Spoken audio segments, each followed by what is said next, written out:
Facebook লাইভে গেছি। আসসালামু আলাইকুম সবাইকে। আজকে ঈদের দিন আমরা বেরোইছি নামাজের জন্য। সো সবাই দেখতে থাকেন, আর যে যেখান থেকে দেখছেন কমেন্ট করেন। পরিশেষে সবাইকে ঈদ মোবারক। আমরা যাচ্ছি এই মসজিদে মালয়েশিয়াতে। সো প্রিয় বন্ধুরা, সাথেই থাকুন। আল্লাহু আকবার, আল্লাহু আকবার, লা ইলাহা ইল্লাল্লাহ, আল্লাহু আকবার, আল্লাহু আকবার, ওয়ালিল্লাহিল হামদ। আল্লাহু আকবার, আল্লাহু আকবার, লা ইলাহা ইল্লাল্লাহ, আল্লাহু আকবার, আল্লাহু আকবার, ওয়ালিল্লাহিল হামদ। সো আল্লাহ সবাইকে ভালো রাখুক, সুস্থ রাখুক, এবং মুসলিম উম্মার জন্য একটাই মেসেজ: দিনের পথে থাকুন, মানুষের সেবায় নিয়োজিত থাকুন।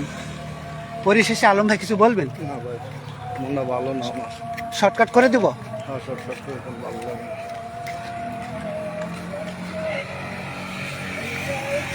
শেষ করব হ্যাঁ ভাই, শেষ। এইটুকুই। এইটুকুই। নামাজ শেষে আরেকবার নামাজ শেষে আরেকবার ইনশাল্লাহ।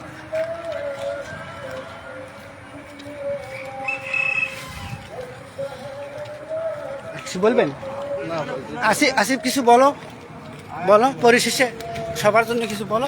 পরিশেষে সবাই ভালো থাকবেন, সবাই বাপ মানে ভালোভাবে ঈদ কাটাবেন, ভালো থাকেন, সুস্থ থাকুন, এটাই চাওয়া, আর কিছু বলার নেই। উজ্জ্বল ভাই কিছু বলবেন নি? ভাই বলেন। আল্লাহু আকবার, আল্লাহু আকবার, লা ইলাহা ইল্লাল্লাহ, আল্লাহু আকবার, আল্লাহু আকবার, ওয়ালিল্লাহিল হামদ। আল্লাহু আকবার, আল্লাহু আকবার, লা ইলাহা ইল্লাল্লাহ, আল্লাহু আকবার, আল্লাহু আকবার, ওয়ালিল্লাহিল হামদ। সো প্রিয় বন্ধুরা, সবাই ভালো থাকুন, ভালোভাবে সবাই ঈদুল আজহার এনজয় করুন। সবাইকে পরিশেষে আরও একবার ঈদ মোবারক। দাদা এই পর্যন্ত হবে কি? এই যেটা লই যাম না যাওয়ার কালে।